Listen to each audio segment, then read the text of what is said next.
That's part of it.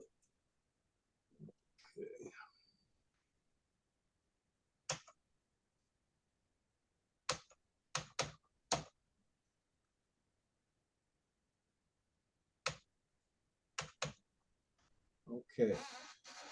Good evening. This is the Chicago Computer Society South Suburban Computer Club meeting for July. And tonight's meeting, I think, could be very interesting. I may have to go a little bit fast on this, and we may go a little past the 9 o'clock quit time. Depends on how things go. I want to point out that on your Zoom screen, at the bottom in the center are icons, and towards the right side of dead center, there is an icon on most people's desktops or laptops. It says raise hand. If you want to be addressed to speak to the group, please raise your hand. It'll pop you up into the upper left corner with your raised hand. Wait until you're acknowledged. When you are done speaking, click that same icon again. It will lower your hand. If you don't see the raised hand, you could be on an old version of Zoom. Go to reactions, and there may be a large rectangle button at the bottom of reactions that says raise hands. It does the same thing. The third possibility is some people are using a higher, a lower resolution on their screen. It cannot fit everything across, so you end up with the rightmost icon in that center group of icons. It says more. You click on more, and the option to raise your hand is there. You click it again to lower your hand. Edward, I see your hand is raised. Do you have an extra question? No, actually, I was just trying the icons, just you mentioned. Yeah. Because mine didn't show, so I had to bring up the more. Okay. And I'll take it down. those are the three that are usually the case. The other thing is, if you think you're going to, you have people in your place that may interrupt talking to you, and or you think you're going to get phone calls, you might want to mute yourself so that you're not disrupting other people in the group from the presentation. All right. And there. Okay. Now, tonight's meeting is for all but tips and tricks going to be a little different. I'm borrowing from tips and tricks, which I've had to do for the last 2 months for Sanford, but we'll have to wait and see how all this seems to work out. So I'm going to share my screen, and I'm going to my desktop. Gee, doesn't that look pretty? Hang on one moment. Trying to, doggone it, you keep moving around. There we go. All right, got that out of the way. Sorry about that. Got to bring up my browser, and I got to bring up the file. And I'm gonna click in there, Control A, Control C, minimize that. Oh, you rotten son of a gun. Move you over. All right, open this up. Do a Control V. Start opening.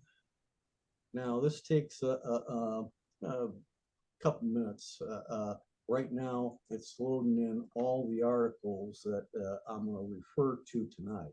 Some of these articles I'm going to go through kind of fast and brief, but you'll all get at the end of the meeting the ability in chat to download a copy of a file that contains all these articles with URLs so you can peruse them at your leisure.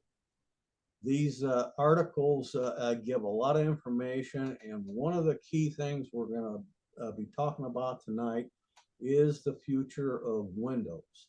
And it's very early in the stages. There's a lot of information that has come out, but a lot of it is speculation, which means it may happen, it may not happen, or there may be some kind of a blend in between, and we don't always know when it's going to happen anyway. Now, I'm going to bring up the first article here since it's up, or just about up.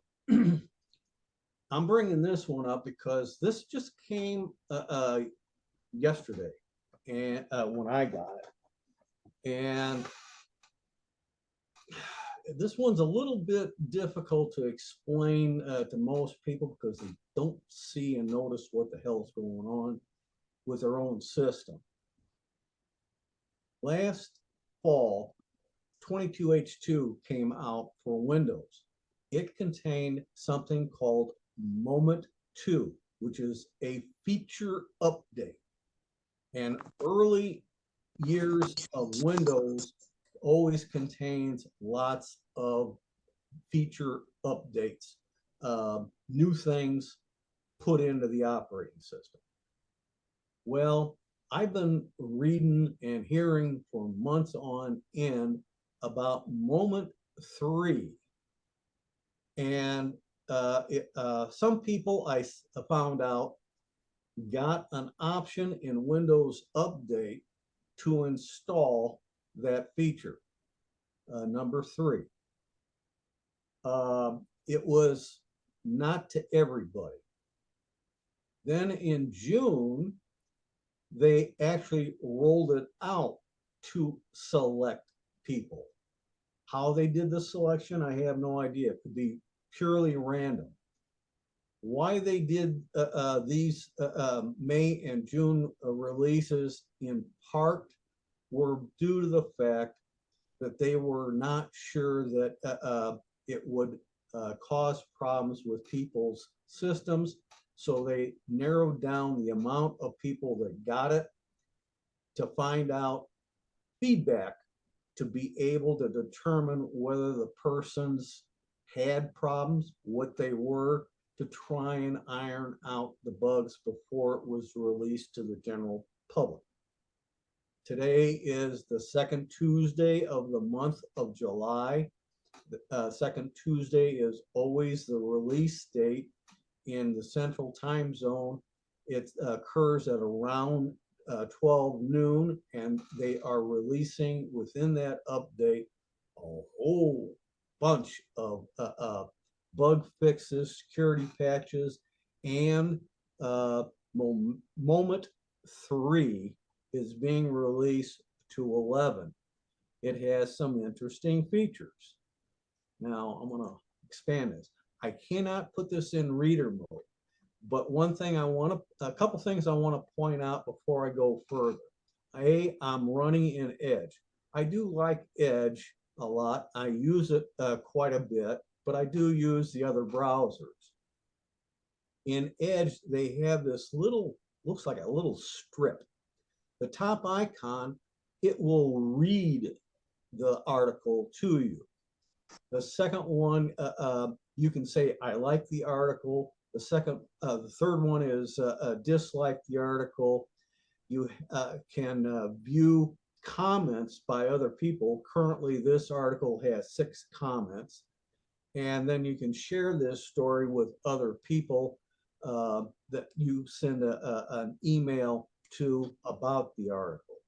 And then you have a more option, manage your interest and report issues. Another thing I want to point out in Edge is right here. There's an icon. If you really look at it carefully, it looks like an open book, and the center vertical line is the binding of the back of the book. And what this does is it allows you to have a split screen. So I've got the article I was looking at here when I split the screen. And what this allows me to do is open up any of my other tabs up here to be able to view one of them if there happens to be a good reason to do so. Click it again, you go back to one view. Hang on one moment. Okay, what I'm doing right now is I'm closing down the content of all these other open tabs to give me memory resources back. And it goes by pretty quick here, and it'll give me better performance. July's patch Tuesday ships with this Moment 3 feature pack. It also contains patches for 132 flaws. So if you don't update regularly, good luck. I've got an article in here that breaks this 132 down as to some in general categories what they are about. It also says that one fix has to do with RCE flaws that have been exploited by attackers. But there are other ones that have not been yet addressed. I can tell you that right now. Patch Tuesday also includes this update, and it has to do with the Moment 3. This can give you more details outside of this article in a different perspective. The company is shipping Moment 3 today, and through the update wasn't available to everyone. Understandably, Microsoft ships these kind of updates in waves as a safety precaution in case the update is buggy. All you have to do is eliminate the humans creating the software, and odds are you eliminate program bugs that might not eliminate software vulnerabilities to malware and hackers. Notably, several users were able to get the update by enabling get the latest updates as soon as available. I don't recommend it. Why? There are several states, and Microsoft just added one. There's the Insider program. Insider program, the most stable versions of the software likely to show up in a release either as a major upgrade or one of the monthly updates will come out as a beta. That doesn't mean it's bug free. It does not mean it's vulnerable free, but it's the most stable version so far of that program or feature being added to the operating system. Then there's the developers channel instead of the beta channel. That is where I call it alphaware. And alphaware means that it's pretty new, likely buggy, it's not optimized, it could have all kinds of security vulnerabilities. It's really for the adventurous. Now, and you'll see this come up in some of the next articles, they have added to it the canary channel. So now I distinguish alpha for developer system as alpha 2, meaning it's a little bit more stable, not a lot more stable. Canary channel that's opening up is This is probably the first or second release of it, and it may contain lots of bugs, vulnerabilities, etc. This is where they try and start finding out all of the possible problems that occur. Now, whether you're in the insider program on one of those now 3 channels instead of 2 channels, or you are in standard normal release mode version, a lot of people don't know or understand that Windows has had, starting with 10, feedback. Sometimes it's built into the Windows features themselves, but you can come down here to the F section of the start menu. This happens to be 10. It's a little different, but similar in 11 under all apps. And Feedback Hub gives you a couple things, and they broke out, I forget when, you can make suggestions for added capabilities of existing applications or new ones that don't exist that you think a lot of people would like to have. Otherwise, you're reporting a problem. One of the first things they really would like you to do is vary your wording up here on this line here, describing the problem you are having, and see if it's a problem that's already been posted to Microsoft. If so, you can add your comments after reading all the other people's postings of what they have found in it. Add any details you possibly can that helps them find and hunt down what the problem is, so we can get a correction down the line. It's very, very important.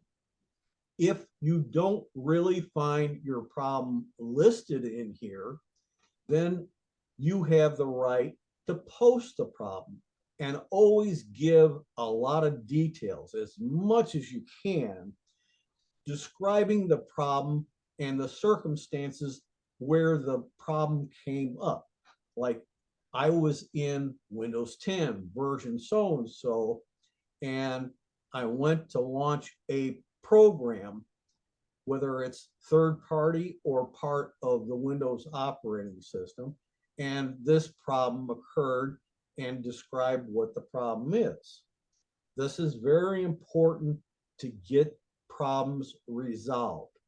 This is a necessity if you become an insider like I have in the past. I'm not sure whether I'm going to get into what comes next. So I'm bringing this up for your edification. Most people don't know this. Unfortunately, a high percentage of people do not know how to describe their problem. And in my professional experience in the past, when somebody had a problem, they didn't know what they were doing. They can't remember what they were doing. If they were typing in information off of a document, they can't even produce a copy of the document, which might give me a clue because something they typed in triggered a hidden bug. Without that information, it may take an eternity for real, because I know of some Microsoft bugs that have taken over 10 years to finally get corrected. So the more information provided helps the people who are dealing with these bugs being able to replicate the bug. If I can replicate the bug, I can find out what caused the bug and get a patch to fix it. Understand, when they make a patch to correct a bug, to correct a vulnerability, it can also introduce a new bug. This is very common, and it's very unfortunate, but you got human beings, and sometimes they go to correct a problem and end up introducing a new problem related to the one they just fixed. And now they got to go back and go fix that again. And again, I've seen it happen multiple times over the course of many months to get a problem finally resolved. It's real. You got to help out to help these people find out what the heck is going on and get it corrected. I'm moving on now. If there are no questions. Okay, I'm going next.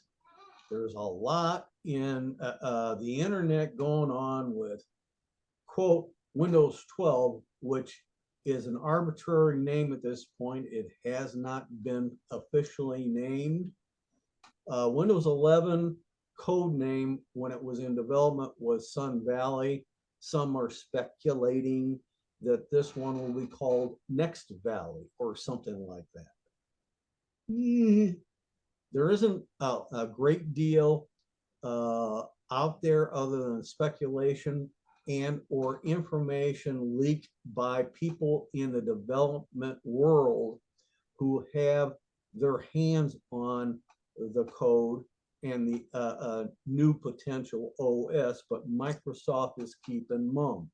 This is pretty standard. So what are some of these things? Like I said, 22H2 had Moment 2 with it. We're in the middle between 22H2 and 23H2, which will come out probably in October.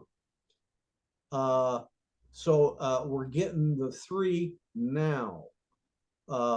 It could be that in the fall there will be a Moment 4 or sometime after 23H2 is released.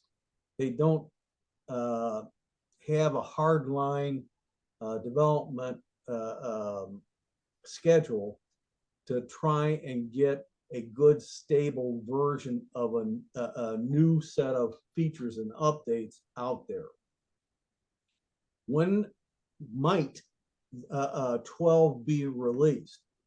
Odds are at the moment the fall of 2024, next year, about 14 months from now. That's not confirmed yet. It's just a speculative date.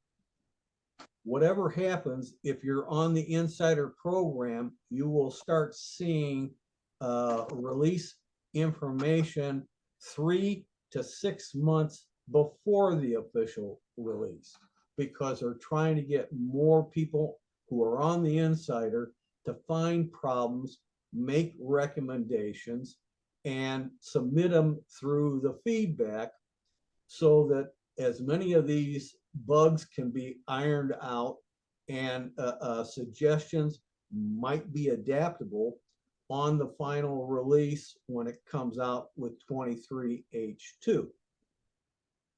This mentions about the new Canary channel. Unless you're an absolute developer or a masochist, never go to the insider on anything that is Canary or developers channel. Too many problems, especially if the machine is your production machine. Always use some other machine for this kind of experimentation so that you can keep your regular scheduled production going on the production machine, and nothing that comes in on the insider will screw up your system. And that's why I always use another computer to do my insider stuff. I don't use a production machine. What the features of 12 are very scant. Some of this is real speculation, but I got some other articles here that give you a little bit more insight, and some of it's very interesting. Cost. Odds are the cost of 12 will be exactly the same as it's been for 10 and 11, and really going back as far as I can remember, all the way to Vista. Uh, at any rate, if you buy a new machine with 12 on it, you have already paid for the license. If, on the other hand, you build your own system, which I do some, and apparently Edward does, you may or may not have a motherboard that has a chip inside with a digital ID that gives you a digital legal license to the operating system. If you've got it or a prior version like 10 or 11, it'll upgrade to the 12 also at no additional cost. If you don't have that chip inside, you may either have a very old desktop system, or you have one of the few that do not have that license on the chip on the motherboard, in which case you will have to purchase a legal license. Hardware requirements. This is very, very speculative at this point in time. Odds are it's going to be identical to Windows 11, whether you like it or not. And right now, 11's acceptance is considered low. And I even bought 2 licenses of 11 for, one was $35 plus tax, and one was, I think, $23 in tax. So I've got 2 in case I need them. And all you're buying is the license, not the software. The software is available from Microsoft to download at any time. You get the ISO image and put it on a flash drive, and you load up the system, and when it gets to a certain point, you can type in your license number, or it already knows you are legal to run the version of operating system on your computer. It gives you a little bit of insight. I don't know this yet. I haven't had time to look any of this up. I'm not familiar with several of these identifications. I'm thinking this 5 is PCIe version 5 X4 for the M.2 all the way back to version 4. Version 4 itself can cause heat problems with PCIe SSDs on the M.2, and you may need added heatsink. Version 5 can get worse, especially this X16 version. The 5 might get by with a heatsink added on it. Do not, on SSD M.2s, remove the paper on that drive. It is heatsink capable, and all you want to do is add like an aluminum heatsink made for an SSD M.2 format. But the X16 would worry me. You might actually need for that liquid cooling, like many CPUs do for gamers. Also, a lot of graphic cards need liquid cooling for gamers because they are pushing it for every little bit of CPU speed and power. Avoid it if you can. I don't think it's worth it for most people. Interesting here are 2 things.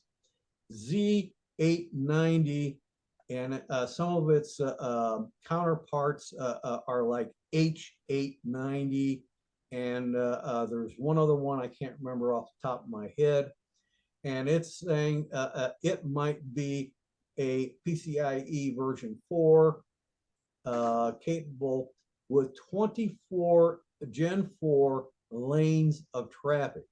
This is where heat can build up very fast, depending on the kind of user you are and the software you are running.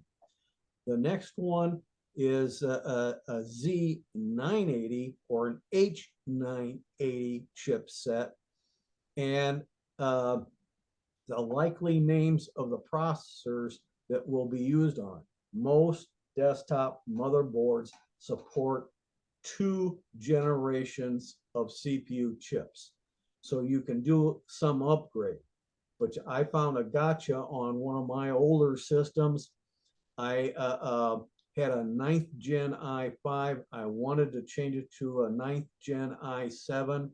When I started looking at the specifications, surprise, it has 4 cores, no hyper-threading. If you have an 8th gen, many of the CPUs, including i5, have hyper-threading, so it looks like 8 cores. And that gives you a significant performance boost. Newer generations 10, 11, 12, and the current 13, and the coming 14th generation, I don't follow them as much, so I can't give you some of the specifications. In this one specification down here, I haven't quite figured out what the 6P plus 8E and 16E, etc. But one of the things up here is interesting.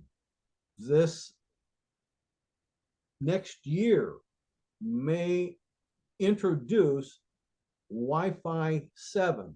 The current highest is Wi-Fi 6E. Preceding that is Wi-Fi 6, and preceding that is Wi-Fi 5, which most of us are probably on. Wi-Fi 6E not only covers the 5 gigahertz Wi-Fi channels, it also adds a 6 gigahertz set of channels. 7 will improve on what 6E does in the 6 gigahertz territory. I don't know if there is an expansion of the 6 gigahertz stuff. But if you don't have devices that can go as high as 6 gigahertz, who cares? So most people are, for quite some time, going to be fine with Wi-Fi 5 and 6. And how long it'll be before they have enough 6 gigahertz capable devices, who knows? But smartphones, as an example, may be one territory where you start looking at it. Gamers may have additional devices that might benefit from it, because now in the Windows 6, 6E, and the 7 and future Wi-Fi generations, you have channel bundling. What does that mean? On old 2.4, you could have a 20 megahertz bandwidth or a 40 megabit bandwidth. If you had a lot of neighbors on 2.4 gigahertz, you might go to the 40, because you're going to get interference from the neighbors that are close by if you only have 20 megahertz. If you don't have many neighbors using the 2.4, you get by with the 20 megahertz bandwidth. In 5 gigahertz, they expanded the frequencies, and now you can take multiple channels, tie them together, and have an even wider bandwidth. The last I remember, there is a possibility of a bandwidth of 160 megahertz, and that's very wide. And if you got a lot of neighbors, you could have some issues with you tying up so much of the bandwidth. But if you can get away with it, you get away with it. Otherwise, you may have a lot of complaints going to your their ISP provider, and they in turn may track down the offender's ISP, forward complaints to them, and that ISP, it's up to them if they get with their individual users who are taking up so much bandwidth. And they may take punitive actions of some kind, either charge them a lot more money, or they are going to restrict how much they can use in bandwidth. I don't know. I don't know the details of it. You may want to look through these. Highlighted words like this report of a land sweeper are hot linked to other information. Same with that one there. Some use an underline. So it's something to consider. Now coming down, this is a potential example of Windows 12 desktop. Brother, if you don't like AI, it scares you to death. You already got troubles if you're on 11 and even a little bit on Windows 10. 12 is going to be replete with AI in everything, and it's already in the new Microsoft Office versions, at least for the online versions. I don't know how much is in this desktop version. Now, what are the biggest characteristics? This bottom taskbar, just like Windows 11, in looks, but looks can be deceiving because you may not be noticing some things. First off, there's no sys tray over here on the right side. On the left side, there's usually an icon for widgets that you can activate and deactivate. So what happened to them? Also, too, this is now classified in the 12 as a floating taskbar, which means it's easily moved around anywhere on your desktop. If this is inconvenient to you in its current location, move it where it's a little bit more convenient to you on a case-by-case basis. Sys tray.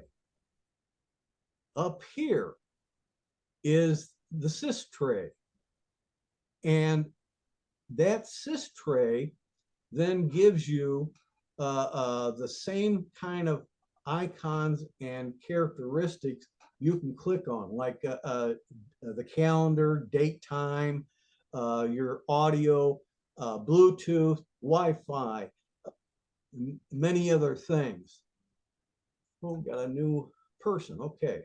The other thing is the weather. There, on 10, there was an icon down here all the time to the left of the sys tray for weather. You could turn that off if you knew how. And now it's up here in the upper left corner. Whether we can turn it off, I can't answer the question. Can we move the sys tray? I can't answer the question. There aren't enough details. AI in 12 is going to be out of control. They lowered the update characteristics of Cortana because people weren't really using it. Well, part of the new Bing and 12, and it probably will get in 11 as well, is an AI co-pilot. And the AI co-pilot is I'm getting a gist that it could end up being a nuisance. And whether you can disable it and bring it up only when you want to, I haven't a clue yet. Nobody, I don't think, does, or they haven't leaked it yet. So we got a lot of things that could be happening, not only to 11, but next year's 12. Why next year? In the past, uh, like Windows 10, et cetera, it usually was in the 6th year of the prior version of Windows that they released a new version. They are changing that now for the foreseeable future to a 3-year window. 11 was released in around 2020, so and it was late 2020, fall. So odds are in 2024 fall, that's when we'll get whatever they do call Windows 12. And does it mean you have to update to it right away? No.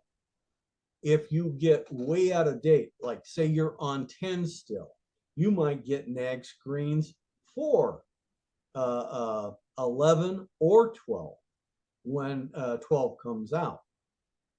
So forced updates usually are because you're very outdated. You become a big security risk to everybody on the internet because bad guys can infect you with all kinds of malware, ransomware, and hackers can get in and turn your computer to a zombie they are in total control of. And if you don't think it can happen, I'm sorry. I've seen it firsthand myself, not with any of my computers, but somebody else who came to CCS for some help.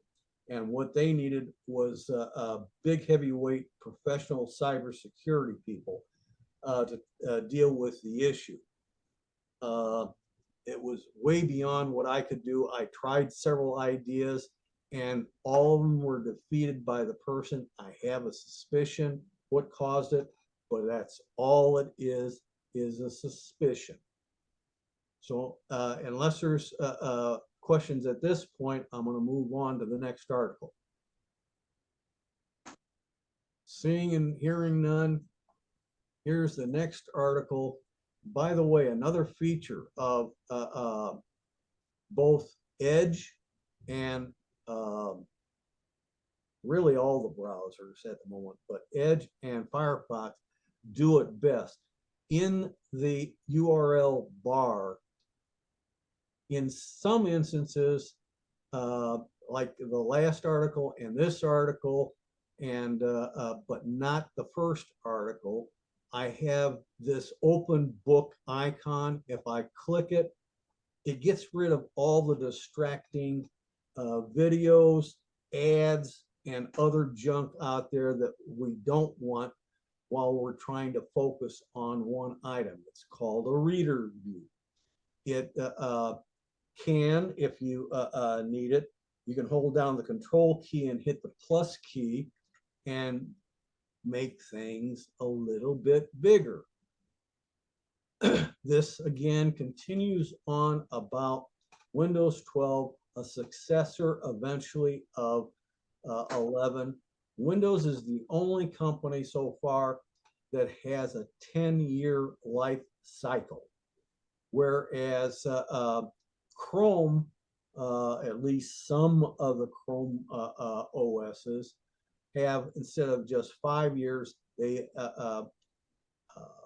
Google will support it up to 7 years.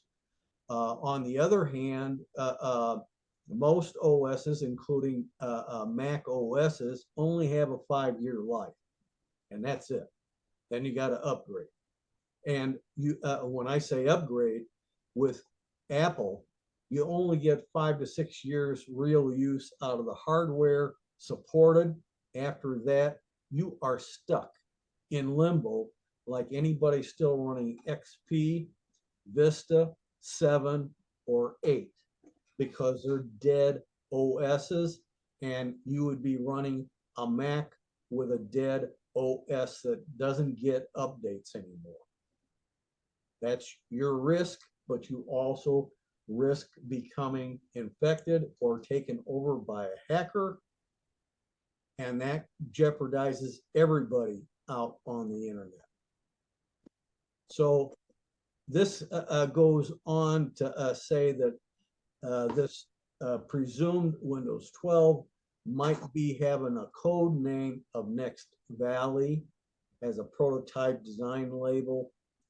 Maybe it does, maybe it doesn't. It doesn't bother any of us unless you hear somebody talking about Next Valley, which is the next version of Windows that will come out probably next fall. It goes on to give you more information, but one thing I want to point out is Core PC.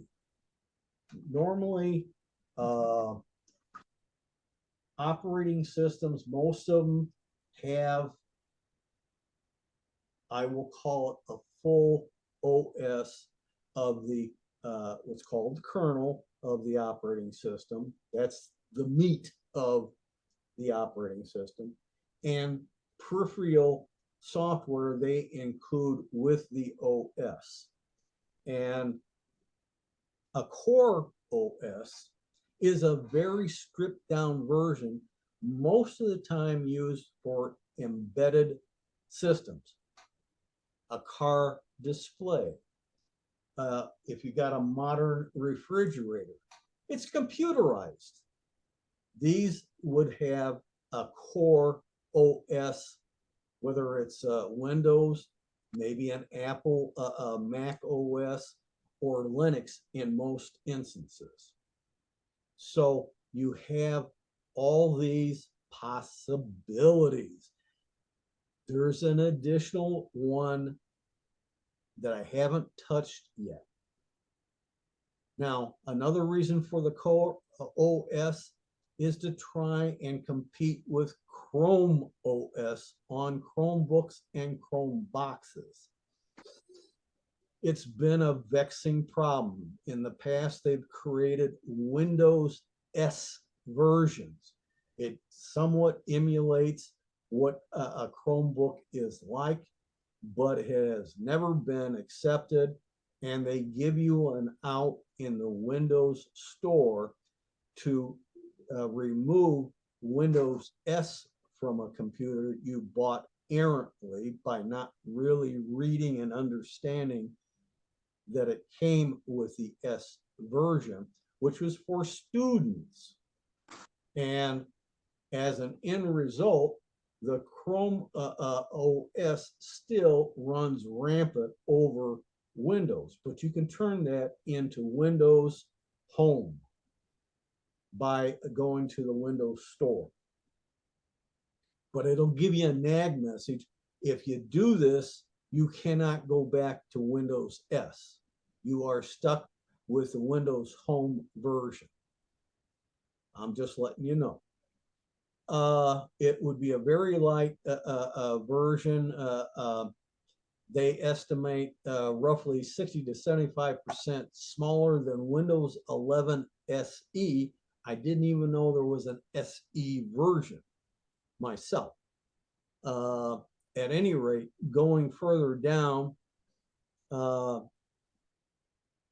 would make an awful lot of sense given how much success Apple has been switching its MacBooks from the Intel CPUs in-house silicon called the M chips. The M series chips give added performance, and the core version would give you a lot more performance, not all the other features that sometimes drive people nuts to begin with, because it's the changing environment. And a lot of people, as they get older, really resist change. And it's ridiculous. If you want to resist change, fine. Go write your own operating system, release it to the public, sell it to the public, whatever you want, and never change its look and feel. And we'll see how long it lives. Otherwise, everything keeps evolving and moving on. So why fight the change? That's my opinion, and I'm sticking to it. So you have lots of features, some ideas of what Outlook like may be, but most of us don't use Outlook, even Outlook.com, which is the online version through a browser. But it gives you some insights to that. There's other things that might pop up. I'm going to move on to the next article. This get you going. Microsoft, in its wisdom, wants to put Windows in the cloud. What does it mean to you? Okay, and don't go jumping off the Sears tower just yet. Offhand, Microsoft Office, if you go back a few millennia back, was all local install on your computer. And it ran that way for years. Finally, they started experimenting with an online version for subscription annually. And they've changed the name on that from Office 365 to MS Office. And I think at one time it was also MS Office 365, but it's just plain Microsoft Office now. And this gives you a look and feel of what Windows could become. But even with Office, there is still, to this date, a installable local version on your computer. You don't have to go with the online version. And when we get through some of these articles here, you're going to find out Microsoft is not a total idiot. One day, everything might actually be all online, and your computer becomes just a terminal. But they haven't done that with Office as yet. One day they may, and that's not a joke. Now, with that in mind, odds are you're going to have this hybrid environment in Windows. It already exists in 11, but most of us don't know and wouldn't probably want it. I don't know if 10 had any of it in the cloud also, but it wouldn't totally surprise me. The future one definitely will be a cloud version also, but you'll have your choice of cloud or your local install version, I'm sure, for quite some time to come. How long? I ain't going to guess. My crystal ball is a foreign model. It's broken. It's in the repair shop waiting for parts. Good luck.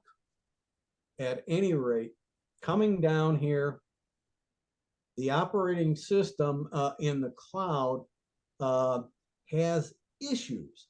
The state of business presentation from June 22 has just become to a light as part of the FTC versus Microsoft hearings that are currently underway. Part of this has to do with them buying out that gaming company. I can't remember the name right this minute.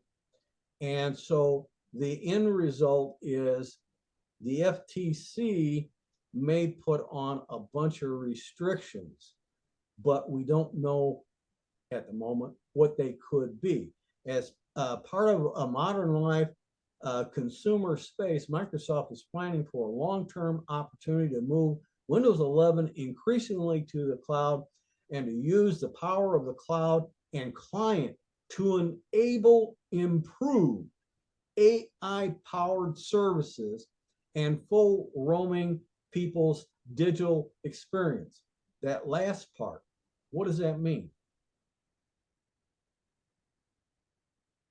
excluding smartphones and to some extent also tablets, how many of us would go on a vacation or to a family get together, taking our laptop or especially a desktop computer with us? Not that many. Laptop would be the more probable one, not a desktop. So that creates an issue. If it's in the cloud, you can use any computer to log into your online account and have the full desktop and everything you did right up to the time you left home and shut off the computer.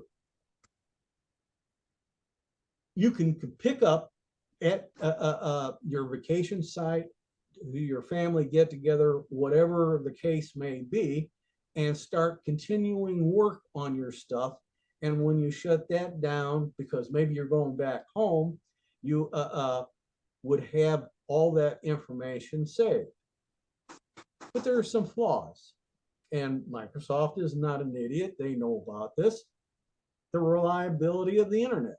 There are some small businesses that are using Microsoft products in the cloud and or cash register type applications to run their businesses.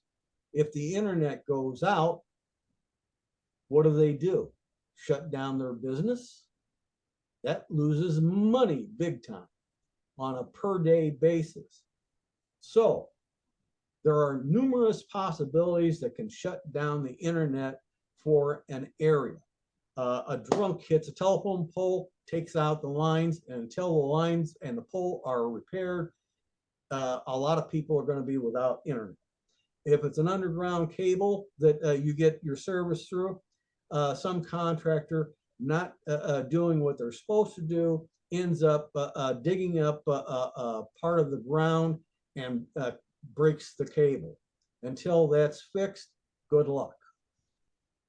Big enterprises and some large medium-sized companies, they usually, when they understand their reliance of their business on the internet, will have 2 or 3 ISP providers. And the smart ones make sure where it comes into their business and make sure that the directions are opposite of each other. If they're above ground or underground, doesn't matter. But if one gets damaged, the other one is still going, so their business keeps going because they have internet connectivity. And some will go as high as a third one. I will give you this proviso. If you use Office or this future Windows as a avenue for you, you should every day, at least once a day, take all your work that is ongoing, download those files to your local, because the next time you turn on the computer, you may not have internet, but you got your files. You can keep doing some activity on your local computer until you get your internet service back. That's my advice. It's kind of like doing backups. Everybody should do with any kind of computer. So these are some of the things. Clouds on the horizon, absolute stack of cash from its cloud services is what's driving Microsoft to do it. But it isn't just Microsoft. Trust me, Google, Apple to some degree. I don't know about the AI part yet on Apple because I haven't been following Apple very closely for a long time. I have old machines that are obsolete. And one of these days I may put Windows or Linux on those machines, but I haven't decided to do it as yet. They may introduce Windows 365 boot they may, believe it or not, be thinking of local machines being dual boot, having a choice. I am going to do a local boot up like you are probably doing right now on your machine. That's a local boot up.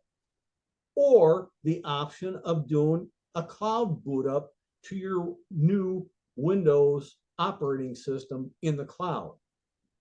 Now, why do I bring some of this up? Understand, and we'll take the model of Microsoft Office. Microsoft Office, oh boy, I'm having a little mouse problem. My system is getting a little bit tied up. So I got to do some other things here, suspend other tabs. That gives me back some resources. And we got another person. Now, why do I bring this up? I'm going to use Microsoft Office as a good example. You have the local version, you have the cloud subscription service. And the cloud subscription service is working like a lot of your internet streaming from like Apple, from Paramount, Disney, Hulu, Netflix, etc. They all have subscription service you got to pay money for to get the most out of it. Okay, that part is very understandable. But here's the thing that most people won't think about. When you have an account in the cloud, they, as soon as they have a patch for a software bug or some vulnerability, it gets installed on the cloud. If they create a new feature of some kind, it gets on the cloud first. You have no idea exactly when you are going to get a patch for a software bug, a vulnerability bug, or a feature update to your local version. If that happens in Office, it's going to happen in a Windows environment that's in the cloud versus local. And this means, especially for what's called a zero-day attack. Zero-day attack means it hasn't been out there in the wild, and all of a sudden it's there in the wild, and bad guys are taking advantage of some flaw that they found, as long as they can exploit it before any systems get patched. And a lot of people are very lazy about putting their patches in to stop that exploit on their local system. So you don't, you're always vulnerable to zero-day attacks, other pieces of software like an AV program. We rely upon it, but at most, a maximum over the years has degraded AV itself to maybe handling up to 50% of the malware that can come into your system. You are now relying upon add-on features that do some specific things to keep other vulnerabilities out of your system. And that's not a joke.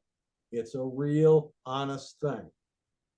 So you have, with cloud account, you have to keep paying every year for it, but you may be able to use it on multiple computers, the same account, possibly at the same time, like a laptop and desktop usually. You get almost instantaneous updates to your advantage to keep you safe from the bad guys out on the internet trying to find victims. So these are some of the odds and ends. There are drawbacks to any service, no matter what it is. And I just expanded on a lot of that between a cloud and a local instance. So with full cloud based Windows PCs, you are able to go anywhere as long as you can get online on a computer of some kind and get to your personal accounts. And that includes right now and for many years, I think over a decade, you can do that with Microsoft Office. You can go to a public library, wherever you're at, and get on that computer and log into your Microsoft Office account and do whatever you normally do. Well, you might eventually have a desktop of the Windows operating system out there customized by you for you. Of course, there's always privacy concerns and data breaches and other things like that that we all have to be concerned about no matter what. But the big targets are the big corporations. That's where multiple accounts are at, all that personal information, credit card information, et cetera, and that's where the real bad guys go after. We give our information to get some kind of service or capability. They in turn, if they have 2 lacks of security for their systems, can get a data breach. They don't always catch a data breach right away. It sometimes goes on for months on end, even years on end before it is caught. And God knows how much information has been leaked to the criminals who sell it on the dark web. And then you wonder why you have mortgages and car loans and you didn't take them out, and or your bank accounts and investments have been drained of all your money. These are where these problems come from.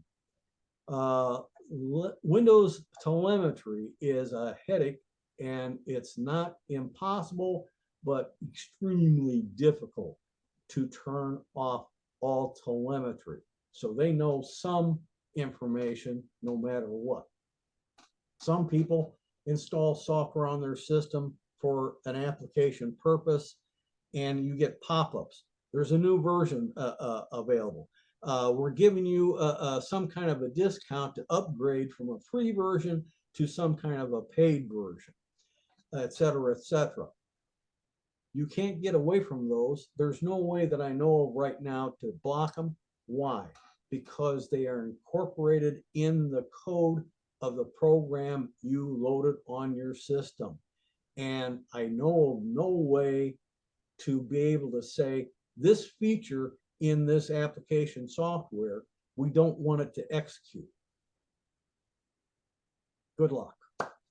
I would love to have the answer to that one, but that's reality 101. It's usually built into one or more DLL files, and those have a history of bad news to begin with.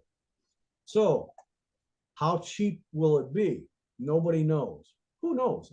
They might give you Windows in the cloud for like, say, $10 a month or $15 a month or $20 a month. A part of the problem on trying to nail down costs, this is too early. And second of all, the cost right now of AI anything is astronomical. And Microsoft and a lot of other companies are investing multi-million to billion dollars in AI. That's money they hope and expect over the long term to recoup out of our pockets. That's the reality. Okay, I'm gonna close that one off. Any questions so far? I've got at least 4 more related articles, and then I've got some other stuff. Windows 12, everything we know so far. This is a little newer, and you got to understand, us people 80% of our knowledge is probably common knowledge between all of us. 20% is perspective. That's what makes us different and unique individuals. So this is another perspective on 12, where it is, where it's going, etc. They some of their topics. Now, see, this pop-up here though is through the web, and it knows I scrolled down, so it popped up something to get my attention and get me to do something I probably don't want to do anyhow. But they're looking at when is Windows 12 to be released? Is it going to be a free upgrade? Will I be forced to upgrade? Can my PC run 12? If it cannot run 11, odds are no. But there are hacks for 11 to run 11 as an unsupported operating system, meaning you don't have all the security. You may not get all the features of a supported 11, but you may be able to run an 11. But sooner or later, whatever the next operating system of Windows is, somebody's going to figure out hacks like that, though they may be harder to achieve for the hackers to get it to work on their hacks to make it run on your unsupported system. TPM is not going to go away. I guarantee you that right now. So if the biggest stumbling block you have is TPM, that's one thing. If you have an Intel generation 7 or earlier, it's not going to work. There are new features in version 8 on that are needed, and for full support anyway. And they will always favor newer modern hardware. So at right now I have a Windows generation 8 on Intel. Not every CPU in each generation supports all the features. They only support part of the features. And so you may have to have, as an example, some CPU chips come with an artificial TPM built into the CPU chip. If you have one of those and your motherboard does not have a physical TPM chip, you can use this artificial one by activating it in the BIOS and have TPM compliance. But you also have the problem where if you have a CPU chip that doesn't support the onboard TPM, you have to have a motherboard with a socket. Usually this means desktop only, that you can buy a module that runs anywhere between $20 and $50. And there are, well, I don't know how many versions, but at least a dozen or more versions. You got to know the exact version pin-wise needed for your motherboard. You buy it, you plug it into your motherboard, you're now TPM compliant. But if you don't have 8th gen on, you don't have microcode instructions for certain features that are needed in 11. And it has to do with virtualization. And I think also security too. So you have that kind of an issue. 12 is going to continue that, I guarantee you. The question is, will 12 eventually have added hardware requirements? That means some that run a full version of 11 now may not be compliant with the new 12. It depends upon what the new feature is and when it was introduced by Intel. There is a parallel with AMD Ryzen chips. First generation does not support 11.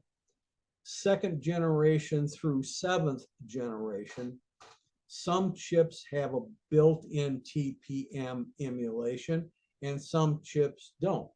So some that don't may not support 11, and odds are would not support 12 either. But it's not as crystal clear. There are versions that have a G at the end of their ID number.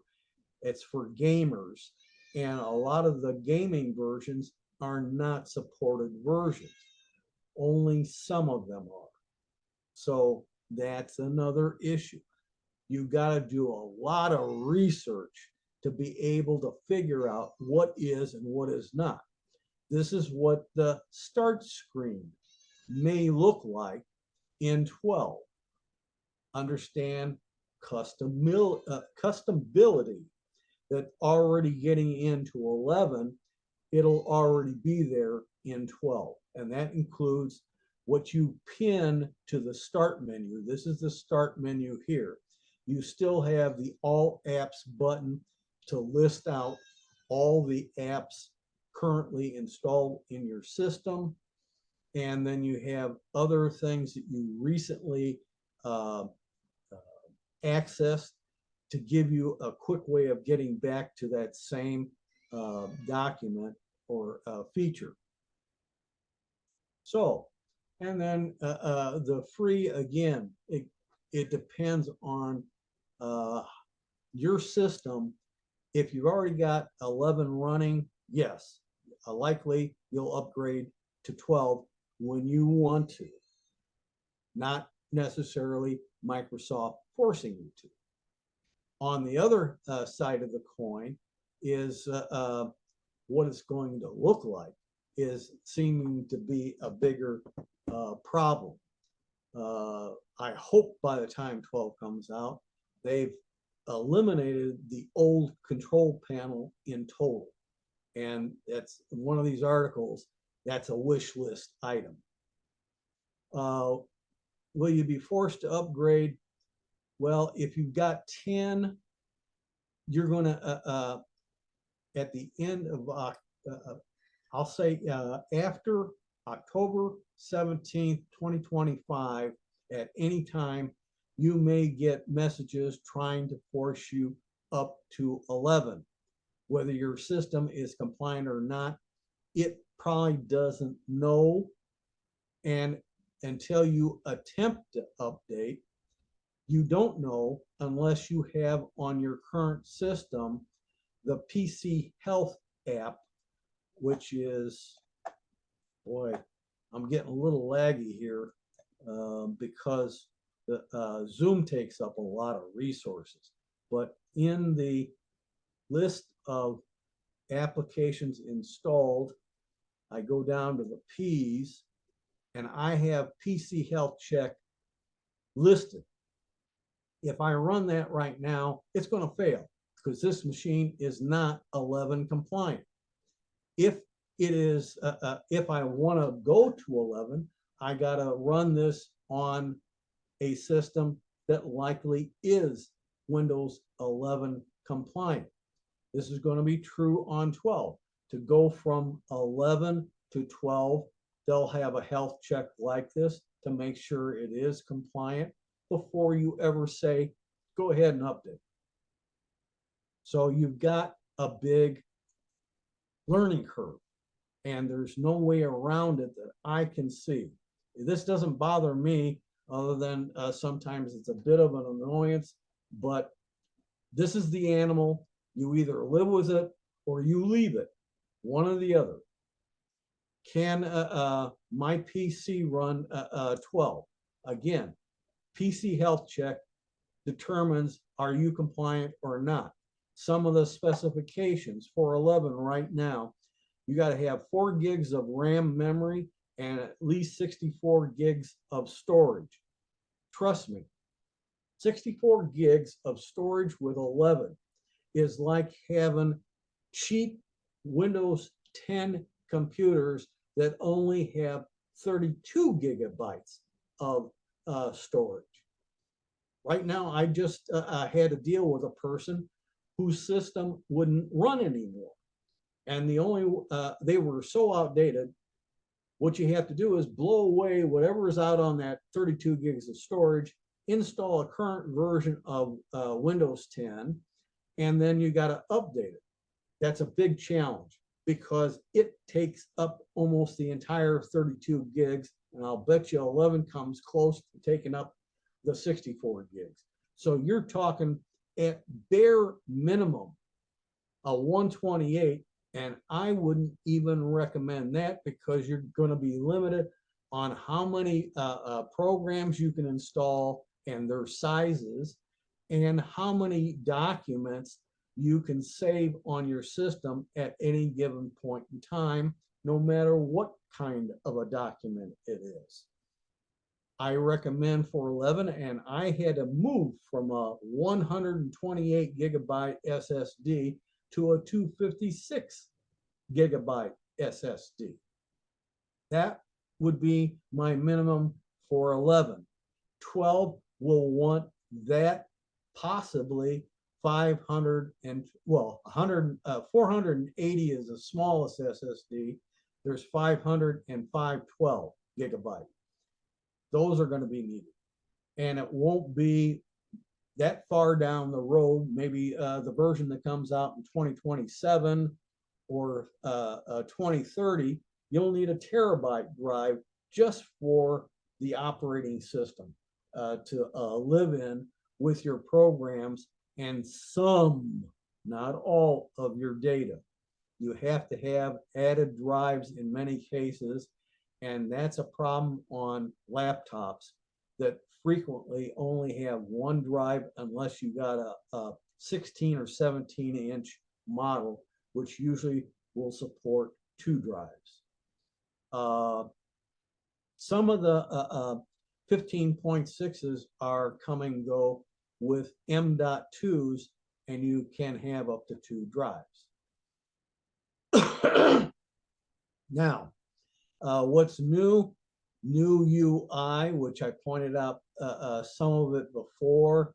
It's not everybody's cup of tea. None of this is. I don't care what version of Windows, going back to Windows 1.1. Do we like everything we see? We don't use everything.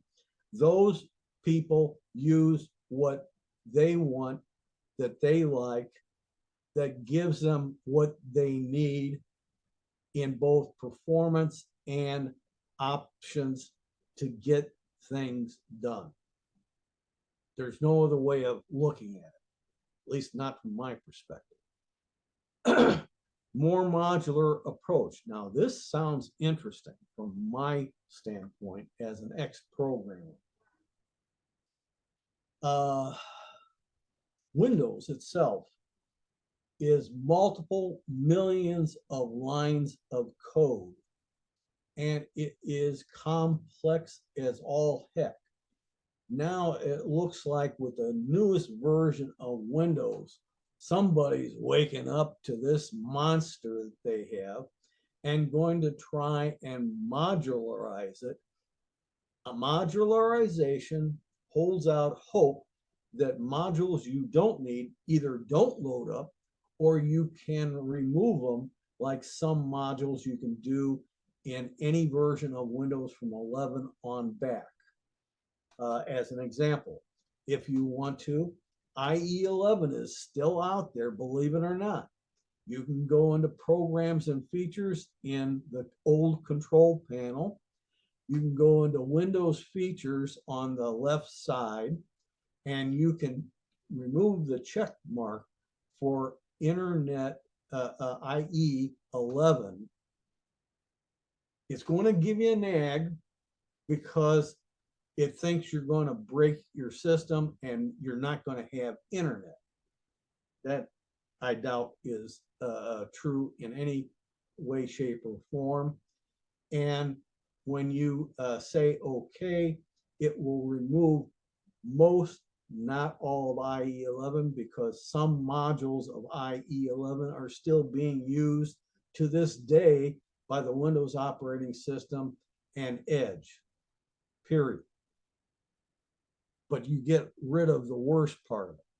Another example, for low-end tablet and foldable PCs may no longer support classic Win32 apps in order to have a lighter build.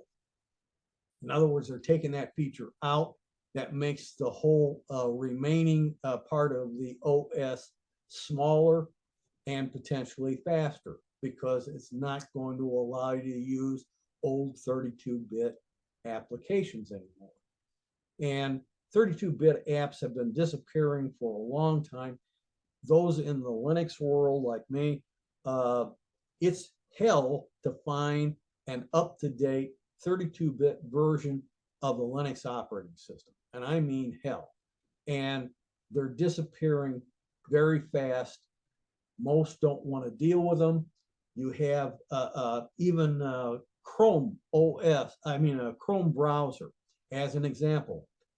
You can only go to version 109 something in Windows 8 if you're running it. If you're running 7, it's an even older version. And in some versions, you can't even get Chrome to run at all unless you find somewhere an ancient version which has all kinds of susceptibilities and are a big security risk. When you use outdated software and you don't keep your operating system and your applications programs all up to date, you are asking for trouble. And I'm not joking when I say that. I'm giving you a fair warning. There's also attempting Windows 10X, which is going to be the version of 10 designated for more modern devices and foldables. I haven't quite understood that one. I have not seen that version of Windows, so it's hard for me to speak to it. So they're taking the concept of Windows 10 X and they're going to strip out the Win32 support for 32-bit apps.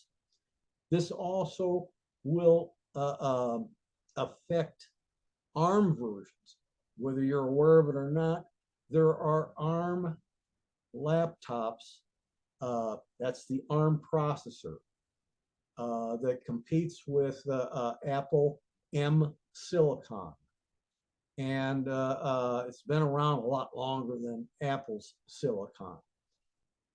It is going to strip out being able to run certain 32-bit operations on that as well. You'll get faster updates. They're finally in this modular concept, isolating some of the operating system from the options and our programs that we load on. And the updates will automatically come in when they're available, be installed, and you won't get a message to reboot. Only when certain major updates, quote, in Linux, it's called the kernel. And Windows has a kernel, Mac OS has a kernel. These are all things you have to be aware of. And so the end result, those usually do require you to be able to reboot your system. What happens is they're installed, but when you reboot, they go through configuration to make that update change work in your system and disable the software that is being replaced by the update. That's what's occurring. Unfortunately, in most cases, Windows has a habit of not cleaning out their garbage, so it keeps accumulating. And there are a lot of things I know about Windows, how to get rid of the garbage. there's a smart way and there's a real dumb way of cleaning out the garbage. Maybe we'll get to that tonight. Otherwise, it'll have to be a future meeting. AI features, they're coming in whether you want them or not. The question becomes, can we disable them if we want to, because they are a nuisance? And Copilot is potentially one of those. If I can disable automatic Copilot and still run it when I want to run it, to ask for help or ideas, that's fine. I'll accept that. That's how Bing works in Edge right now. It's out of the way, but at the same time, I can click on the big B up here and bring up the AI engine and ask it, what's the time of day, for example, or is the stock market about to crash and we go into a recession or depression? Whatever comes to your mind. And I can get it out of the way. It usually doesn't cause me a problem. I know of one instance currently where I keep getting a pop-up on the screen that wants me to do some kind of search, which I don't want to do, and it's irritating the heck out of me. Again, no more support for 32-bit ARM applications. Why? Most of the manufacturers who create our chips have already moved away from 32-bit CPUs to 64.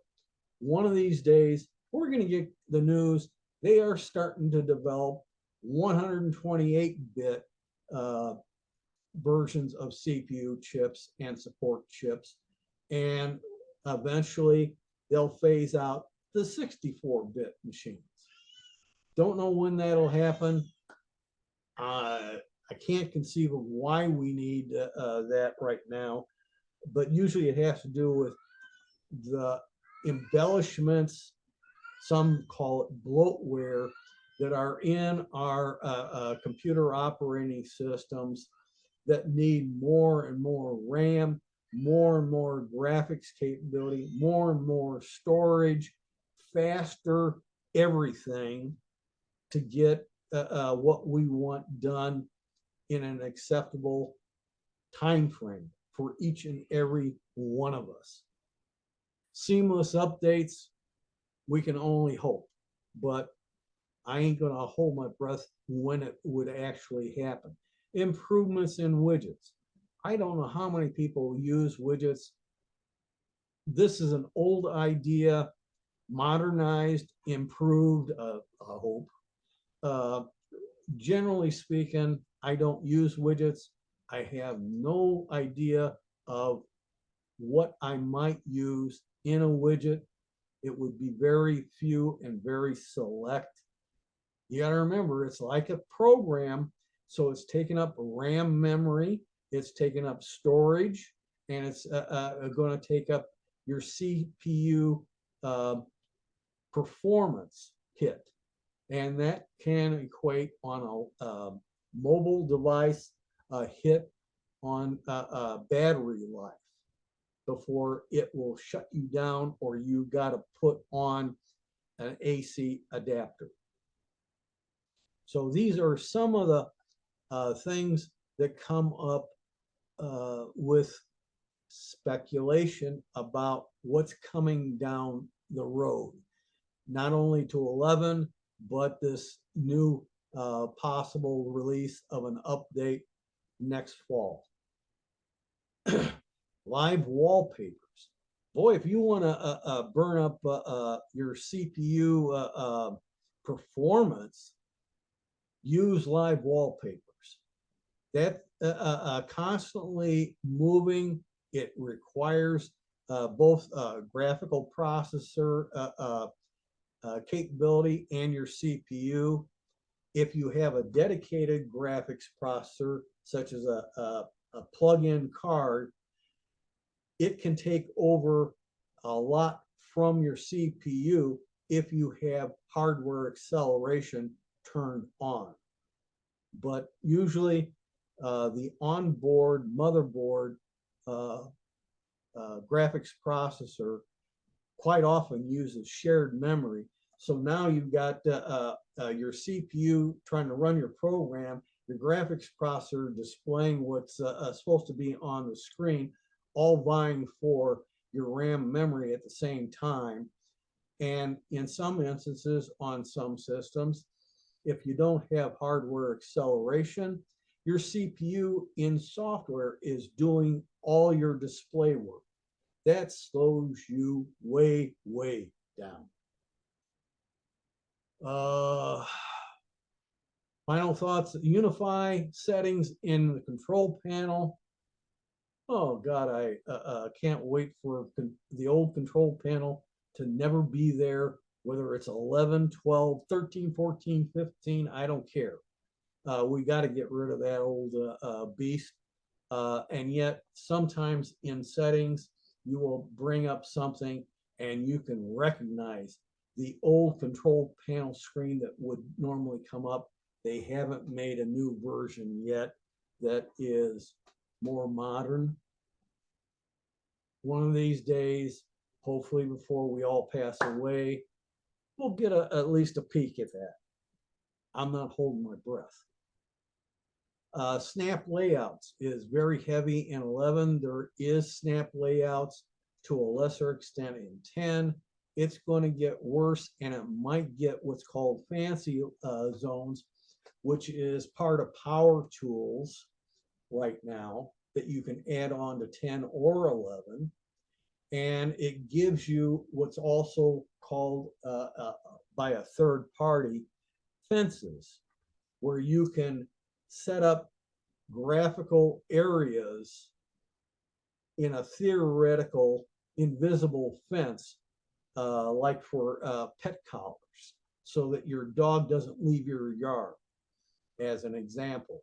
And you can put what you want in icons in each of the graphical areas you've set up to organize them by group of genre, as an example. And rather than have everything in just alphabetical order or random order on desktop icons. So these are real, some kind of, some of these are going to make it. Some of these are on the wish list, and God knows if and when we will ever see them.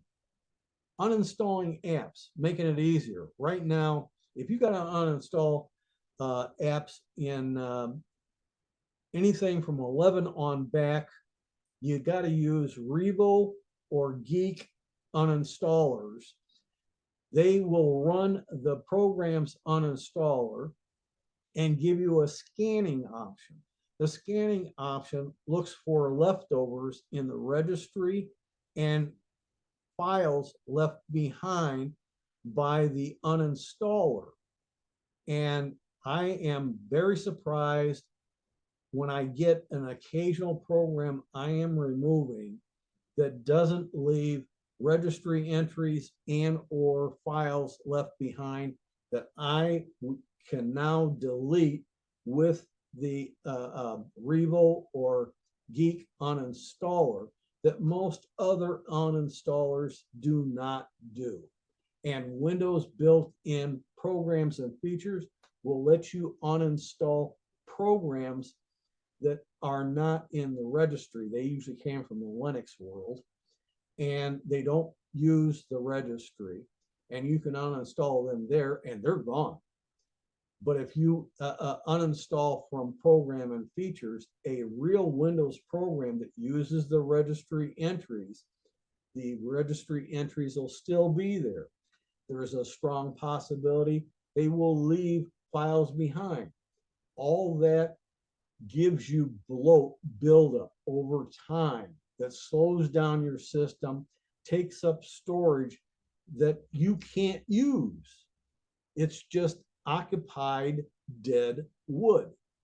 And if you don't have the right tools and understanding to get rid of as much of that dead wood as possible, you pay the price of having to get possibly a bigger new hard drive or SSD. It doesn't matter which, just to keep things running halfway decent. Somewhere around 65% full drive, the system will automatically start slowing down and get slower and slower. And it can get to the point where the system will not even run. That's what a person I helped out recently ran into. It doesn't have enough free space to make the temporary files it needs to bring up a running system, let alone you be able to do anything. So these are reality 101. Universal tabs. WordPad, which most of you have forgotten if you ever knew about it, has, if you download the one from Microsoft Store, has multi-tab capability. It means you can have multiple files open in one instance of WordPad. Well, the promise seems to be they're going to finally do Notepad in the same vein, and they've supposedly done this already in 11 in File Explorer. You can have multiple tabs open.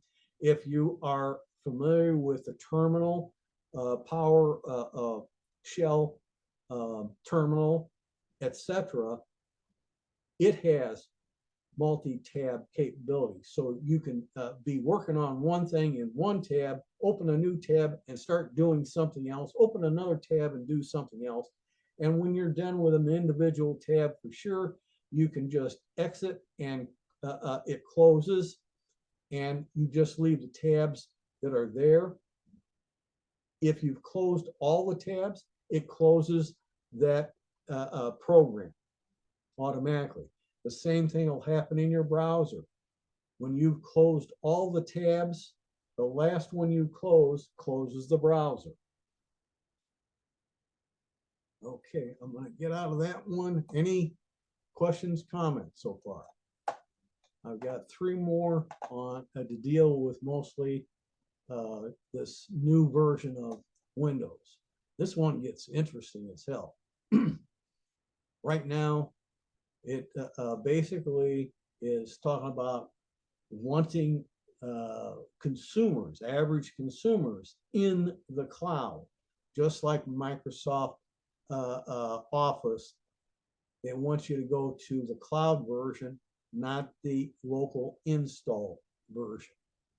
I gotta wish them a lot of luck. It's going to take a long time before those who are leery of the cloud going that route. And it's going to also take universal, solid, high-speed internet for everybody. Right now, the farther away from urban areas, the availability of high-speed internet keeps dropping. Right now, as an example, if you live in a rural area, you have HughesNet, which is, from what I can tell, not great shakes on speed, but it gives you better internet than using a dial-up modem that a lot of remote people are using still. And there's Starlink, but that's a more expensive, I think, option. But the more people that get on Starlink, hopefully that price will keep falling down to a more realistic level. Don't know, all speculation.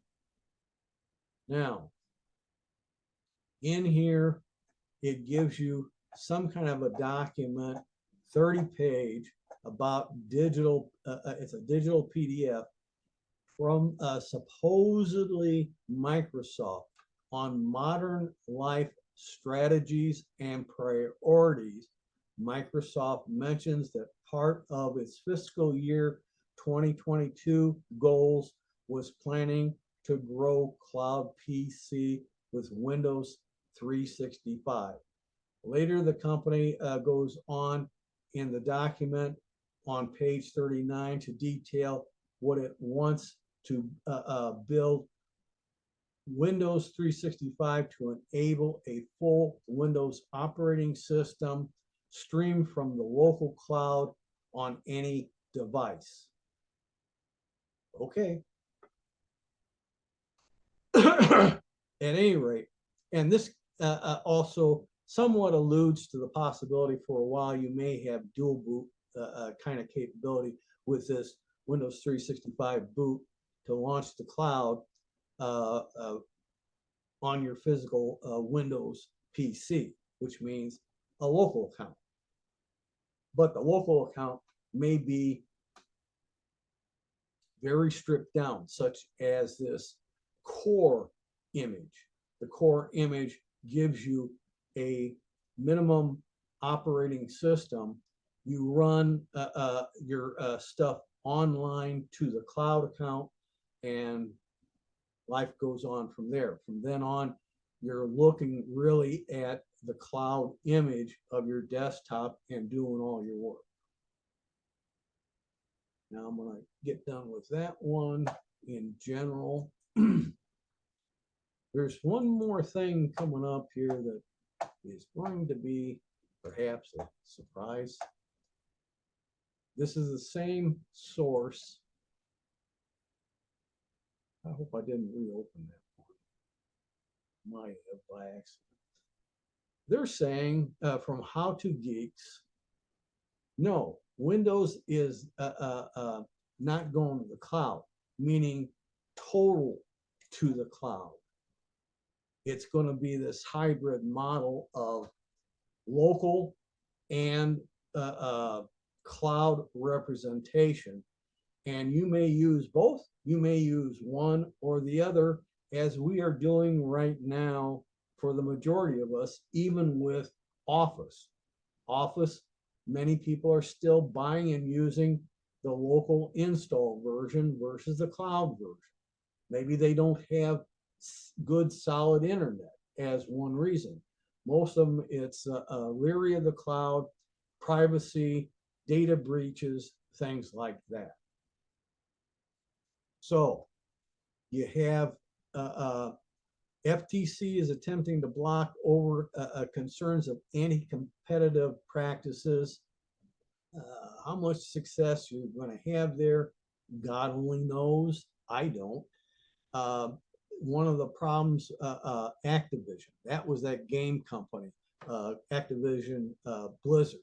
They create some of the best games that are on Sony PlayStation, and Sony has been blocking Microsoft, but I think I remember just recently a court decision that removes this restriction from Microsoft having full acquisition of Activision and Blizzard. They promise to make versions for the Sony PlayStations now and the future. We'll all have to wait and see. I'm not holding my breath on any of it. You never know how things are going to turn out down the road because our crystal balls just don't go far enough. And neither do the Ouija boards. And internal presentation from Microsoft about its state of business was revealed, which contains a slide about the company's modern life strategy and priorities. Most of it is about what you would expect, trying to grow 11 and also what's coming down the road in new versions of Windows, AI, et cetera, and cloud-based, because it's a moneymaker, at least for most companies. So you have a lot of information here, but basically it boils down to them feeling you don't have to panic. It's not going to be today you got it on your local machine, tomorrow you're going to have it all in the cloud. Tough luck. It's going to be a hybrid for an unknown amount of time, just like Office. Eventually, one day, for Office, the desktop version probably will disappear, and people will still keep using the old versions they already paid for until they don't work or they cannot be moved up to a new version of Windows and supported. But I think it's going to take a lot longer. It could be in the 2030s before Windows is totally in the cloud. So these are long-term goals and projections as to what might happen. I wouldn't panic. And like I said, in the hybrid model, they may give you an option available to have a dual boot system where you can boot up locally and run just like you're doing now, or use the core image to boot up to the cloud image of your desktop. It's all up to the individual.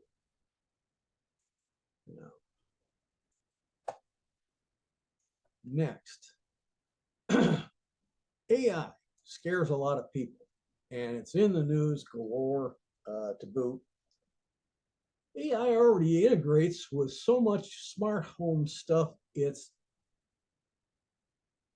not realized. That's the problem. In your cars, in the home itself, there's a lot of AI that already exists. If you're using something like Amazon Echo or competing devices from Apple and Google, you are dealing with some degree of AI. How much, I can't tell you completely, but it's going to be more and more. How it integrates into your smartphone. Well, anybody got a robot vacuum cleaning the house, or the robot mops and or combination robots that do vacuuming and mopping? They're all AI oriented. Monitoring appliances and energy consumption. There has been with the power companies to go and join the smart power system, which is an AI driven thing to analyze your energy consumption and probably give you some ideas of where you can save energy, reducing your energy bill. And monitoring your appliances, not so much for possible breakdown, but they start inventorying everything you got in your refrigerator, as an example, and will tell you what you ran out of, so that the next time you go shopping, you got a shopping list already on your smartphone. Yeah, good luck. But also, it takes over and improves for your printers, whether you're using ink or toner in a laser, that that will get better and smarter. And I'm sure they're expecting you to have a subscription where they automatically send you new ink or toner, whether you want it right then and there or not. Alexa is more and more going to be AI driven. Improvements in home security. Your artificially smart home is already to some degree begun. You don't have to go whole hog like a few people have done that got real deep pockets. But more and more of everything we have in our homes is becoming a smart device. Good luck on getting away from it, because they become habitual. And it's almost like a narcotic at some point. You can't live without it once you got it. Microsoft listens to feedback. Well, I told you about the feedback built into the operating system, and some of the subcomponents of Windows features have their own separate feedback that is tailored to that specific application, making it easier to find out, is there something already being reported? I want to add my 2 cents, or somebody hasn't reported this, so I'm going to report it. And It apparently in 11, they removed some kind of an option. I didn't get into it deeply. I didn't have the time, but it has to do with, I think, dark mode and stuff like that. And they've given that option to modify things back to us in the most recent update of 11. If you're on a non-supported system, you're on your own to try and upgrade your version from 22H2. It can be done, but it's not a cakewalk. You better make sure you got good backups of what you got before you try and do the update. So these are some of the views and opinions, and there's 7 comments there that might be worth reading through. These comments, always when comments are available, look through them. They may give you information that isn't in the main article. I guarantee you it's usually worth your time, even if you only find one entry that gives you something the main article didn't give that you are really interested in. You may have to go through a lot that are BS and a waste of time, but I've always gone through comments to find extras that I otherwise have not come across before. And some of these are by tech experts that have knowledge above and beyond me, and I am able to use a lot of that information. All right, now we're getting away from some of the Windows stuff. It's this is giving you in this article more information about this Windows 11 Copilot is coming to 11, and it will give you the ability to see a lot of help hoist upon you, probably. Again, it's getting rid of Cortana and using this in place. As long as it doesn't get in my way, fine. If I can use it only when I want to use it, fine. But if it starts getting in my way, somebody better figure out how to disable the damn thing so that it's on demand only.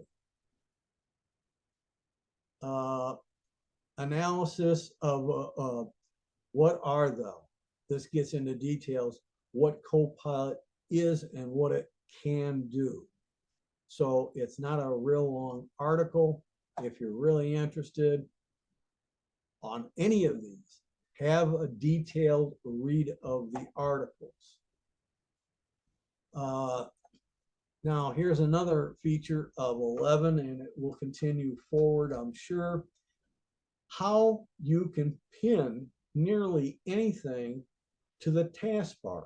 That means not only applications and programs, but files and folders can be pinned to the taskbar when the feature is on your current 11 version or whatever comes next.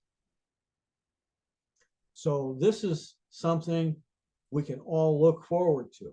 Something a lot of people don't know, and I want to bring up here, and I'm going to try and see if I can enlarge this enough to make it more visible. On this screen, somebody launched the calculator. Now, I don't know how many of you use it. It doesn't matter. It can be any app that isn't on the desktop or a taskbar. You launch it from the program list of what's installed on your computer. You can come down here, right-click the icon representing the running program, and usually you have an option to pin that icon to the taskbar, and it will be there until you right-click that icon again and select unpin from the taskbar. So I've added some things, and occasionally I remove some of the items I have on my taskbar. This gives you the way it's easily done. Go back down a little bit. And I'm going to go into reader mode. Come on. And how to pin that, an app to the bar. 11 apps to the taskbar from the start menu can be pinned to the taskbar, so you don't have to go to the start button, start menu, and launch them from there. You can how to pin Windows 11 apps to the taskbar from the context menu. You can't see the graphic because I'm in reader mode, but it gives you that. I'll get back out of this because it's worth a look at the graphic. I gotta get back down to it. Down lower. Now, in the start list of all applications on your system, you can right click, get these options. When you click more, you can pin most anything to the taskbar right now as is that is an app or a program. Now, if you go down a little bit further, from a context menu, you got files and folders as an example. You might get an option here pinned to the start menu to get access to them versus putting them on your desktop, a shortcut. But if you come down to show more options, it gives you the extended list. And within there, you may see pin to the taskbar. So now you can put files and folders down here for files you open. Whether that option's here or you've got to get July's update yet installed on your system, I can't answer that question exactly when it's coming. Sometimes they have an idea when it's coming, and sometimes it's months later before you actually see it. So these are some additional things that you can do to make life a little easier by pinning things to the start menu and or your taskbar and not on your desktop, which we are all too used to doing because that's the way Windows has been doing it for so darn long. So I leave this to you to read. We're already past 9 o'clock, so the question is how much farther we go on this. I have probably a dozen more articles. Some of these are, what do you do with an old computer? But this one here is interesting. Read. You want to look at it. I've never heard somebody talk about WinToys. Power Toys, yes. That's made by employees of Microsoft. It's an add-on feature that you download. It's not even to version 1 yet, but they give you some interesting add-on capabilities that aren't part of Windows. This WinToys are built-in features to your Windows operating system that you may have not known and not taken advantage of.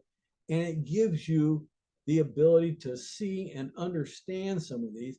Some of these are on 10 as well as what looks like 11. So you have to do some checks. I'm interested in this running repair tools without the command prompt. That sounds interesting to me. I am not afraid of the command prompt. I've been using it for years to do lots of repairs. Control Windows ads. That'll be interesting to see what you can and can't control. Protect your privacy more than perhaps now. Control system services. If you are not using a service, why have it running? That's about what it boils down to. You just have to be smart in what you disable. There are some articles in here that if you got an old non-compliant Windows 10 system or earlier, you can turn it into a Chromebook of some kind. Chromebooks are good for seniors because they're far less complicated than the average Windows system, even the Mac system. So you might want to consider several of these articles in here are for putting a version of Chrome OS on your system, on an old system, especially after 2025.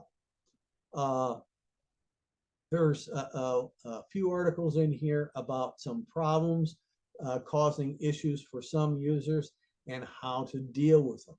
How to take an old computer and turn it into a media streamer. How to sign up for and start using Threads. Threads is something new, and it comes from Meta that owns Facebook, Instagram, and some other businesses. And this is not associated with Facebook. It's associated with Instagram. It's competition for people who don't like Elon Musk, who bought Twitter. And the first numbers I heard early on, before I think it was even available, was people up to 30 million signing up for when Threads becomes available. And I heard another number after that, that it had gone up to 50 million people. I wish them a lot of luck.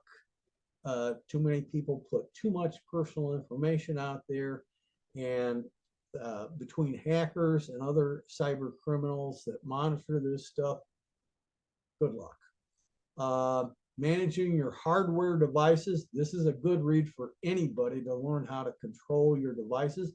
You can disable a device you're not using except once in a blue moon. It might make your system actually run faster while it's disabled.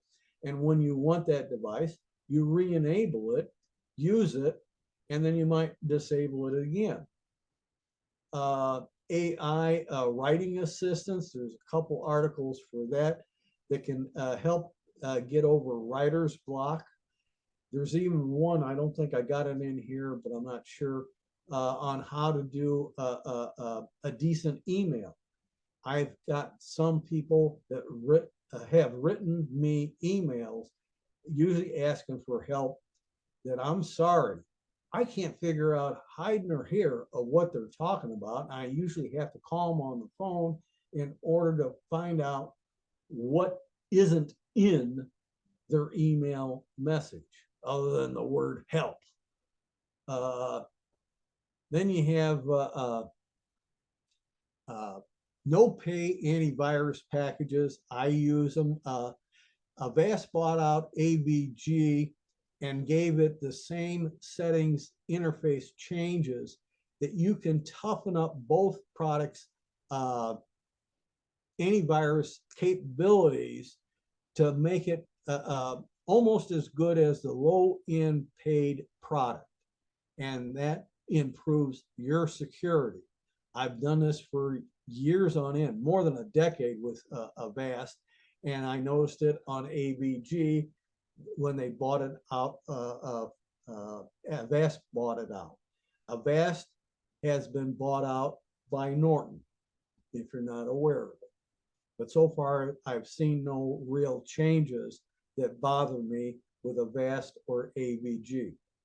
There's another one here, 5 hours to, AI takes 5 hours to design a fully functional computer. The bad part is the cost of AI. It's so expensive, it would not reduce the cost of your computers probably for a long time to come. I got 2 left here, briefly mentioned. Incredible efficiency of the AI model. This is another spinoff from this article.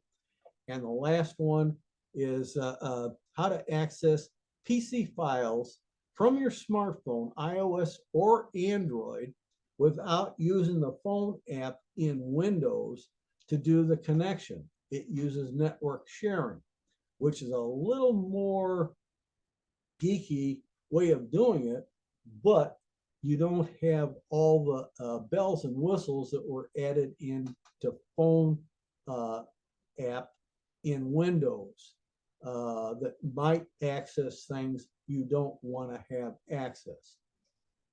Worth a read. So I'm going to quit at this point here. Are there any questions by anybody? I'm going to stop sharing too, if I can get that to work. Okay. Anybody got questions or comments?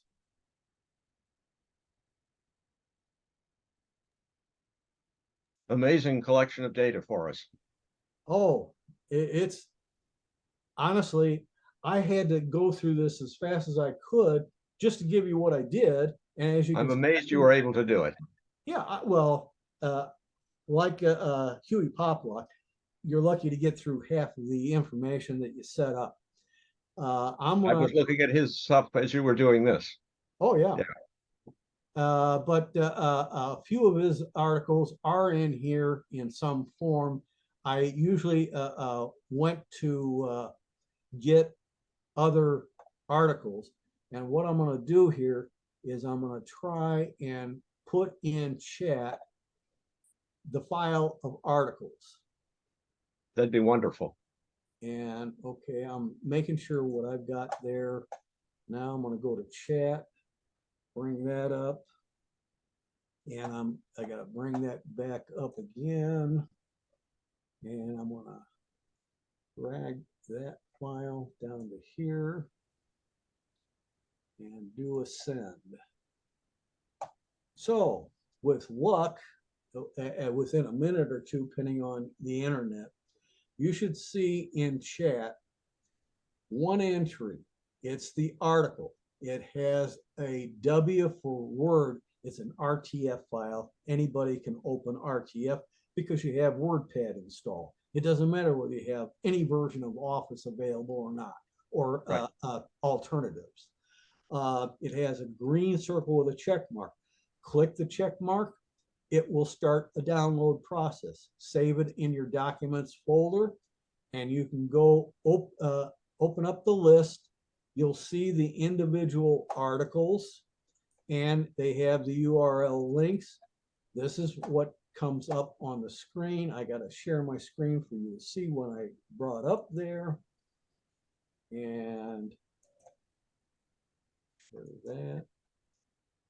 That there is the beginnings of the list of articles, the documentation, just like I do in my more FYIs, the URL link to bring up the same article that I've got listed in the web browser. So you can peruse through this at will. Again, I want to emphasize the video for this, if you want to refer to it in the future, likely will not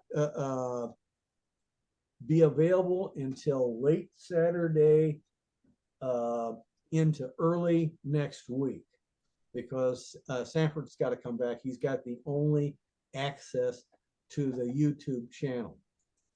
And then there will be a new tips and tricks out there that we did last week, tonight's meeting, and Thursday night's meeting with Ed Keating.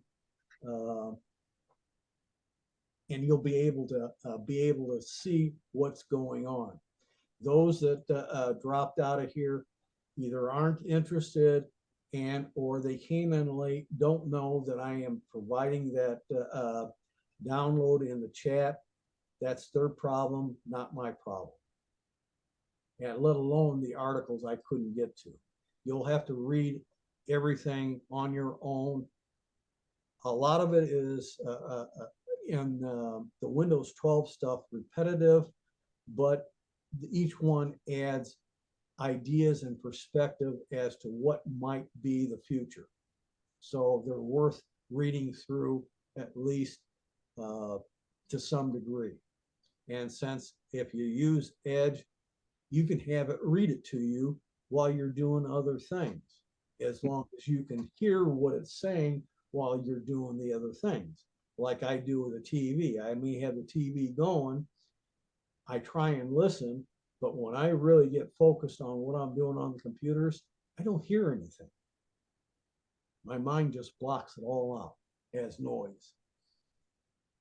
So I don't know what else we want to cover. Apparently none of you are, besides Bob, have a comment or question. I hope all this has been worth it, your time for a couple hours here. And I hope you get some good information out of your reading. There's a lot of good information. Most all of it is fairly current, and or it's historical information that helps lead you up to the current information that I've given you out there. Thanks, Tim. Okay, Larry. I have a short story to tell. It's way off topic. It's part of the reason I was a little distracted in the tail end of this. Yesterday, I got some of my email address book hacked. And I got a dozen notifications from people saying that they'd gotten an email from somebody wanting to know if I shopped at, or if they shopped at Amazon, bought things on Amazon. And most of the people, well, all the people I talked to, most of them didn't answer the first question, like, hello, can you help me?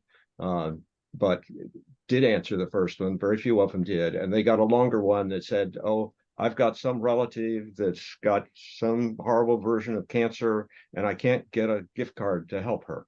And I think all of us on this are smart enough to know, first, you don't answer the first question, and you definitely don't pick up on that. That's a scam that's been around for years. Yes, but not only that, but I'll tell you right now, it's an old malware that hit you. And what it's doing is it's taking your contact list, reading it, and sending out emails with your name on it to those. Absolutely. I got one. Yes, and a lot of people get those things. It's because Windows Firewall does not protect you from outgoing mail that may be of questionable purposes, especially from malware infections. And I use an add-on and have for a year that's Firewall Control. I use the one made, they bought a copy from another company. They customized it, and it's under Malwarebytes. It's called Firewall Control. It adds to the Windows firewall outgoing protection, but it's low level.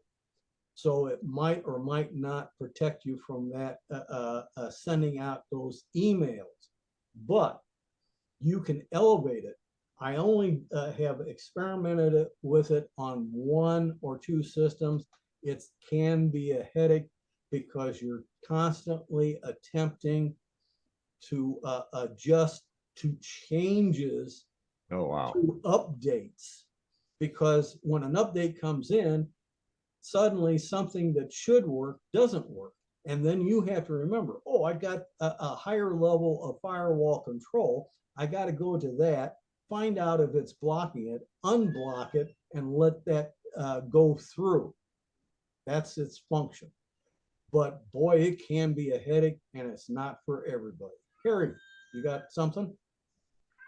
Yeah, I was just going to mention that occasionally in the last 3 months, probably maybe longer, I don't know, there's been some messages came through from Tim Cakeis pointing me to some advertising site somewhere. Anyway, when I got digging into them a little bit more, they had your name on the sender, but when I went deeper into it, there was actually somebody else's name behind that. Yeah. They're spoofing.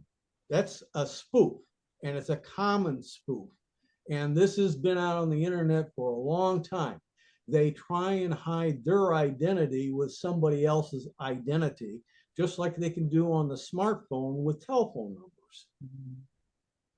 I get those all the time from you, Tim. Yeah, well, I'd like to see a few of those just to see what's going on and where they may be coming from. I run Malware Bytes, the best performing program out there for detecting and eliminating malware on your system, and I have never had anything show up. I sent one back to you as a reply.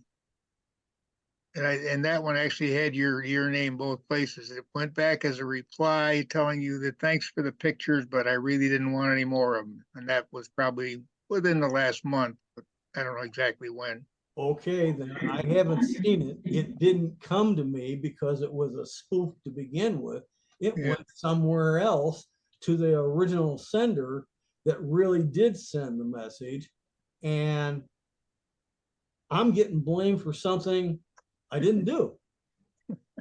I've been getting those all the time, Tim. Yeah, but I mean, you're going to see this constantly because unless some kind of mechanism gets developed that blocks spoofing of smartphone phone numbers, of email messages, SMS text messages, it's going to continue on way past the end of our lives. I think the last one that came, I think I dug around and found a block sender on it and sent on it. Yeah, I haven't had any more since then, but that's been a couple weeks ago. I yeah, just ignore them and let them go. yeah, just delete them. Or I've been getting a lot of emails that are trying to tell me I won something from some places I do business with, and I know they're a hoax to start with. I have taken many of them and I did a forward to usually it's called spam at the company, real company's address. It goes to them and it's up to their people to look at the message and try and run down who sent the message that is trying to trap people into providing personal information and or buy something from them they never get, or they get some piece of crap that wasn't what they ordered.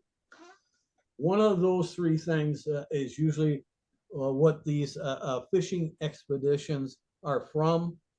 And the government and Microsoft and Apple, Google, Amazon have not figured out how to stop that to begin with.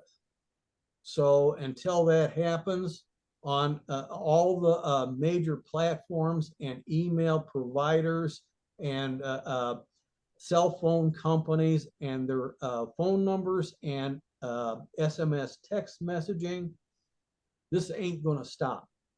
You got to use your head to recognize when you're being scammed and just delete it, ignore it at worst. Label it spam sometimes works, but usually not, because many of these people have multiple systems. It could be your own system.